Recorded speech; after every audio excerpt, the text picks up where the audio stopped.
How's it going, guys? My name is Eric Linares. I am a Baylor alumni, class of 2017, and I'm here with the HSA ofrenda that they got out here displayed. Now, today is Dia de los Muertos, and if you've never really heard about the holiday, it's one that goes back, hundreds if not thousands of years. The origins of Dia de los Muertos has its roots in the Mesoamerican cultures that existed throughout central Mexico and southern and northern Guatemala area. Now, one of the main components of the tradition is the ofrenda or the altar. It is one of those things that were kind of taken from the idea of the Roman Catholic altars and everything like that.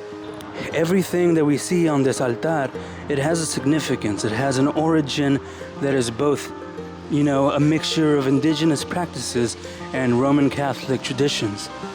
One of the biggest things is the multi-tiered level.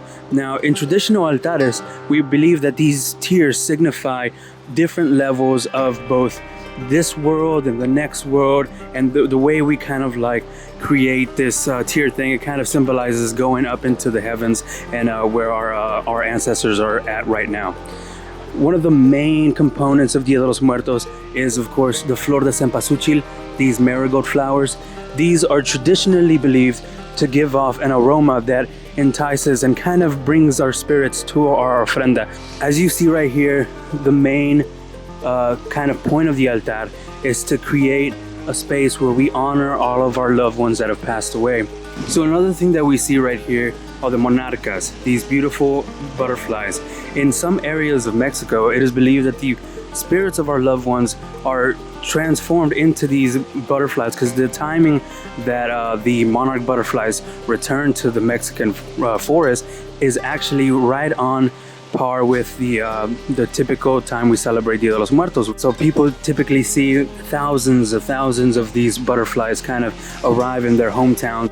The skull represents both ourselves in a state of life and death. As we see right here, we decorate the skull with all these beautiful colors, in a sense because we do not fear the idea of death, because it is something that comes for all of us. That's one of the great things about Dia de los Muertos, is that it allows us to kind of reflect on our own mortality and see the beauty that every moment we exist here with our friends and our family, how all of those moments are so much more precious. So what we do with Dia de los Muertos is that we cherish those moments that we share with our family and our loved ones, and we think about all the moments that we had with all of our loved ones that are already passed on. So every one of these faces, every one of these pictures, they represent a life and a story. And the way we honor them is that we remember them. We remember how they touched our lives, how we shared these moments with them. So thank you for joining me as we learn a little bit more about the traditions and customs of Dia de los Muertos and how this beautiful celebration is such an integral part of our heritage and should be celebrated and shared with the entire community. Thank you.